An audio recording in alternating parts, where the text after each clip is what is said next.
नमस्कार।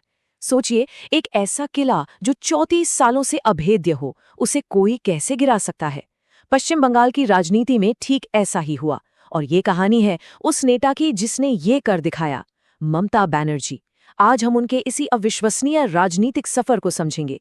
तो सबसे बड़ा सवाल यही है कि आखिर कैसे कैसे एक अकेली नेता ने उस सरकार को हरा दिया जो दुनिया में सबसे लंबे समय तक लोकतांत्रिक तरीके से चुनी गई कम्युनिस्ट सरकार थी।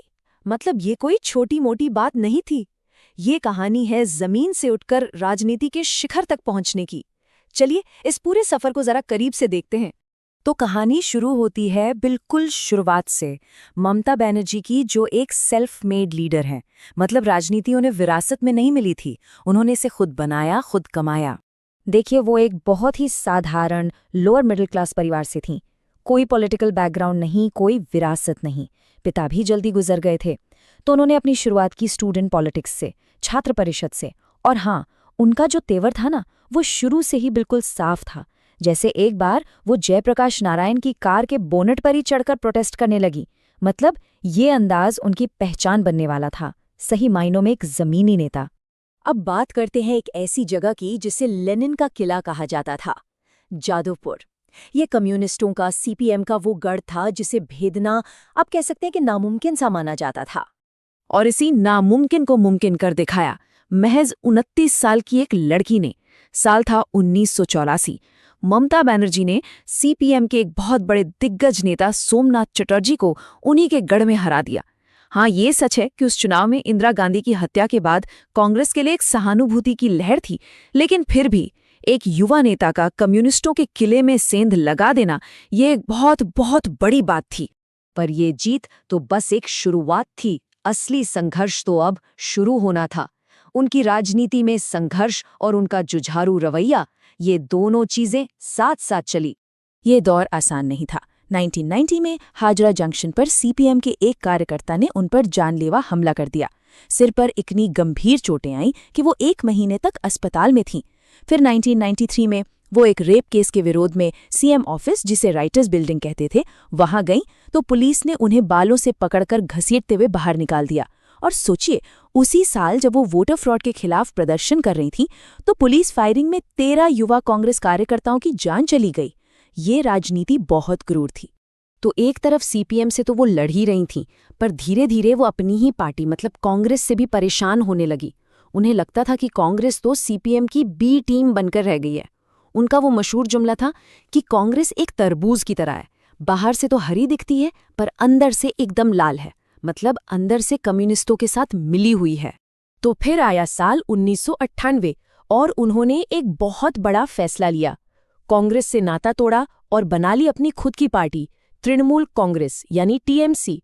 और ये थी सीपीएम को सीधी और खुली चुनौती की असली शुरुआत। अब उस एक घटना की बात करते हैं जो शायद उनके पूरे राजनीतिक करियर का सबसे सिंबॉलिक पल बन गया। ये कहानी है राइटर्स बिल्डिंग में ली गई एक कसम की। याद है ना वो 1993 की घटना? उन्हें बालों से खींचकर बाहर निकाला गया था। और मजे की बात यह है कि उस वक्त वो कोई आम कार्यकर्ता नहीं, बल्कि केंद्र सरकार में मंत्री थीं। सोचे, एक यूनियन मिनिस्टर के साथ ऐसा सुलूक मुख्यमंत्री के ऑफिस में। इस अपमान ने उनकी लड़ाई को एक मकसद दे दिया। और उसी अपमान के बाद उन्होंने कसम खाई कि मैं इस बिल्डिंग में, इस राइटर्स बिल्डिंग में दोबारा कदम नहीं रखूंगी जब तक कि मैं इसकी हकदार न बन जाऊं, मुख्यमंत्री बनकर। ये सिर्फ एक बयान नहीं था, ये एक ऐलान जंग था। अब कहानी में आता है सबसे बड़ा टर्निंग पॉइंट, वो मोड़ जहां से सीपीएम सरकार की उल्टी गिनती शुरू हो गई। और इसकी वजह बने 2 नाम, सिंगुल और नंदीग्राम। इन 2 जगहों ने पश्चिम बंगाल की राजनीति में भूचाल ला दिया। हुआ क्या था? देखिए, सीपीएम सरकार इंडस्ट्रीज लगाना चाहती थी, जिसके लिए उन्होंने किसानों की जमीनें लेनी शुरू कर दी। किसानों ने विरोध किया और ये विरोध बढ़ते बढ़ते हिंसक हो गया। फिर नंदीग्राम में पुलिस ने प्रदर्शनकारियों पर गोली चला दी, जिसमें 14 लोग मारे गए। बस इस एक घटना ने पूरे देश में आग लगा दी। और इस पूरी आग का, इस पूरी आंदोलन का चेहरा कौन बना?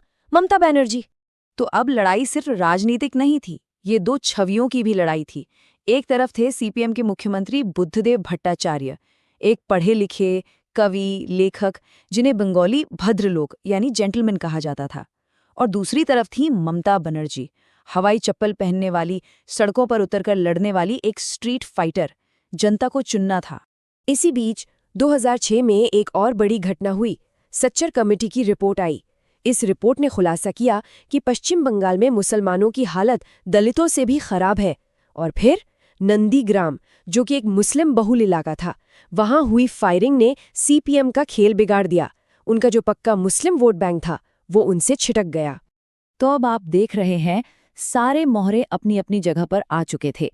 सिंगूर, नंदीग्राम का गुस्सा, बदलते हुए सामाजिक समीकरण, इन सब ने मिलकर ममता बनर्जी के लिए सत्ता का रास्ता लगभग तैयार कर दिया था। ये सीपीएम के लिए एक परफेक्ट स्टॉर्म जैसा था। उनकी इमेज बन गई थी कि ये लोग किसानों के नहीं, बड़े बड़े उद्योगपतियों के साथ है। मुस्लिम वोट बैंक हाथ से निकल गया, आदिवासी भी नक्सल ऑपरेशन की वजह से नाराज थे। और दूसरी तरफ ममता बनर्जी अब सिर्फ एक प्रदर्शनकारी नहीं रह गई थी, वो एक मजबूत नेता के तौर पर उभर चुकी थी।